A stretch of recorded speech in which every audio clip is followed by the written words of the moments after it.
দেশ ছেড়ে পালাতে বাধ্য হয়েছে। সম্মানিত কালাইয়াবাসী, আমার প্রাণপ্রিয় বাউফলের আজকের এই উপস্থিত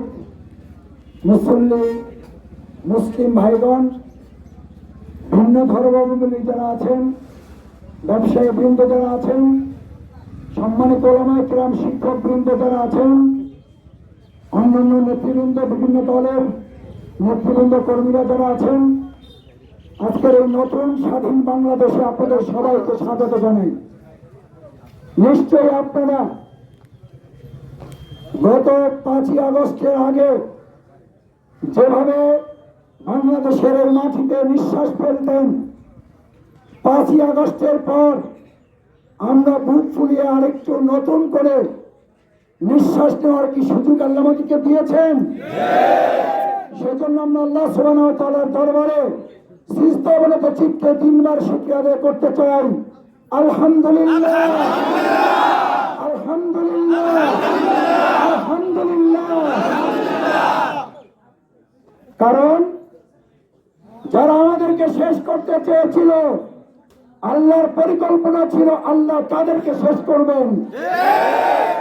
শুধু শেষই করে নাই, এরকম সরকার পরিবর্তনের ধারা আপনারা বিভিন্ন সময় দেখেছেন, কিন্তু একটা দেশকে ফেলে রেখে, তার নেতা কর্মীদেরকে ফেলে রেখে দেশ ছেড়ে পালিয়ে যাওয়ার মতো বাংলাদেশে এই ঘটনা যা ঘটেছে অতীতে ঘটে নাই, ভবিষ্যতে আর কোন এমন স্বৈরাচার জন্ম হবে বলে আমরা আশা করি।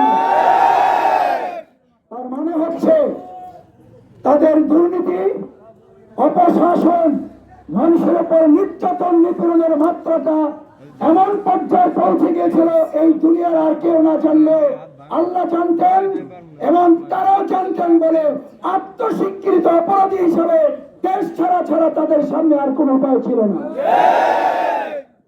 সম্মানিত কালাইয়াবাসী, গোটা বাউফলের মধ্যে আমাদের এই প্রাণপ্রিয় কালাইয়াকে একটু আলাদা করে দেখা হয়। আমি বাউফলের পরে যে জায়গায় মানুষের সাথে দেখা করার জন্য এসেছি, সেই বাউফলের পরেই জায়গার নাম হচ্ছে কালাইয়া। কারণ এই কালাইয়াকে আমরা বিশেষ করে ব্যক্তির হাতে জিম্মি না করে কালাইয়াবাসীর হাতে, কালাইয়াবাসীর মালিকানা বুঝিয়ে দেওয়ার জন্য এসেছি।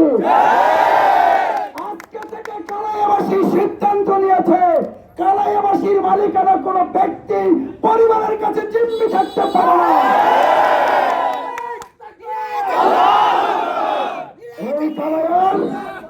এই কালাইয়ার প্রত্যেকটা ইঞ্চি মাটির মালিক এখানকার জনগণ, এই কালাইয়ার অধিবাসীরা গত 5ই আগস্ট সেই দায়িত্ব বুঝিয়ে নিয়েছে, আর আজকে আমরা আপনাদের হাতে সেটা বুঝিয়ে দিতে এসেছি। আপনারা কি আপনাদের মালিকানা বুঝিয়ে দিয়েছেন? সবাই কোন ব্যক্তির হাতে, কোন পরিবারের হাতে কালাইয়া কি আর জিম্মি থাকবে? সম্মানিত বাউফল, আমার প্রিয় কালাইয়াবাসী, আমরা ব্যর্থহীন কণ্ঠে একটা কথা বহুবার বলেছি, ক্ষমতা আল্লাহ তাআলা দেন, ক্ষমতা কারোর জন্য চিরস্থায়ী নয়। আমরা তাদেরকে বহুবার স্মরণ করিয়েছি। আমরা বাউফলের অলিতে গলিতে, এই কালাইয়াতে আমি বহু জায়গায় সমাজ কল্যাণমূলক কার্যক্রম যা চালিয়েছে, আমার অনেক ভিডিও আপনাদের দেখার সুযোগ হয়ে থাকতে পারে।